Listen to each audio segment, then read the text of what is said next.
Welcome to New Divide Outdoors. Ethan here, bringing you guys another one of my favorite dehydrated meals. Today's recipe is going to be shepherd's pie.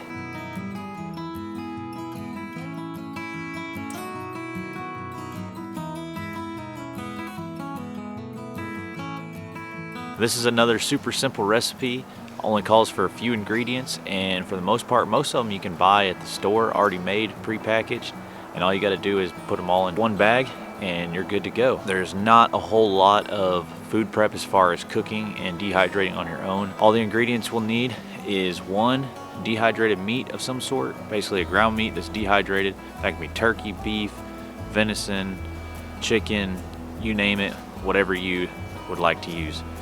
Second is dehydrated vegetables. I prefer a vegetable medley that's corn, peas, carrots, and whatever else that's in there.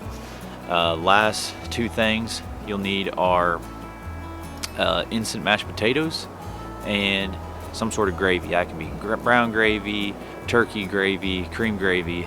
You decide what you want to use. That's kind of the cool things about some of these recipes is a lot of these things are interchangeable just to get the desired taste that you want out of these meals. To start off, we will brown our ground meat, and just like any other meal, you'll brown it on the stove, or you'll brown it in a skillet to where it's cooked thoroughly, then put it in a colander, rinse it off, that way you get all the fat off of there. Put it in your dehydrator, set that dehydrator to about 155, and dehydrate the meat. After you get that done, dehydrating your vegetables. The vegetables you'll need to, especially if they're fresh or frozen, what you'll need to do is you'll need to put them in a pot and you'll boil them for a couple minutes, anywhere from a minute and a half to about 3 minutes or so, depending on what vegetables you're using. Whatever vegetables you choose to use, make sure you look up, on the internet or wherever, how long that you should blanch them. And the process of blanching is basically you just boil, you get something really hot and then you cool it really fast. And what that does is basically breaks those cell walls down to where they can be dehydrated and then also rehydrate much easier. So what you'll do is basically put the vegetables in boiling water and then take that pot that's got the vegetables in it, pour it into a colander, and then immediately take them from that colander and dump them in an ice bath. That way they are cooled, really quickly. After you do that, then you can spread them out on your dehydrator and set the dehydrator anywhere from 125 to 135, depending on what model you're using, how well it works, how many vegetables you got and all that. Set it at that temperature and then get it going, and they'll dehydrate fairly quickly, depending on how big those chunks of vegetables are, but usually anywhere from 4 to 6 hours is usually how long it takes. It doesn't take too long for those vegetables, especially after they've been blanched. Final steps really is you just want to take and put your vegetables and your meat in your bag that you're going to keep your meal in.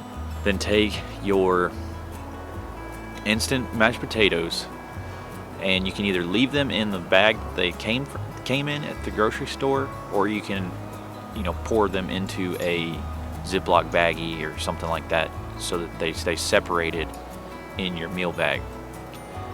Same with the gravy. I usually buy just the smaller packets of mashed potatoes at the grocery store, and I think those come in, I think there's like 4 servings per bag. I'll take out 3 of those servings and put in a Ziploc baggie, and then I'll do the same thing with the gravy. I prefer brown gravy, that's just what I like, and I'll put about half of a packet of brown gravy into another separate little baggie.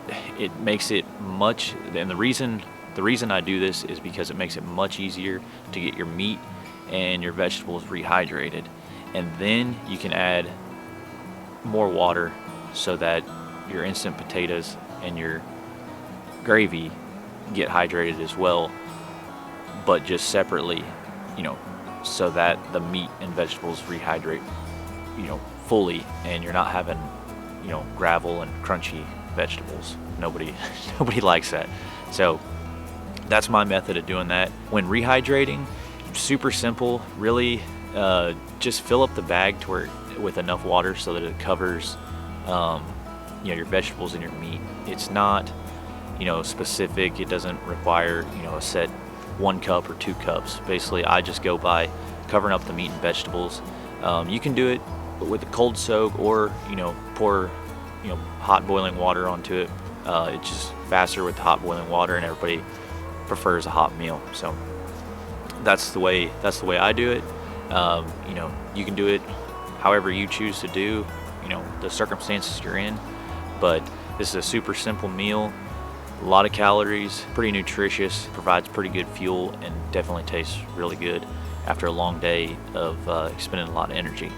But that's pretty much all I got for this recipe. Thanks for watching. If you guys got any questions or comments, leave them down below. I always try to respond as quick and as best I can. Yeah, if you enjoyed it, please leave a thumbs up, maybe drop a comment, hit that subscribe button, and we'll see y'all next time.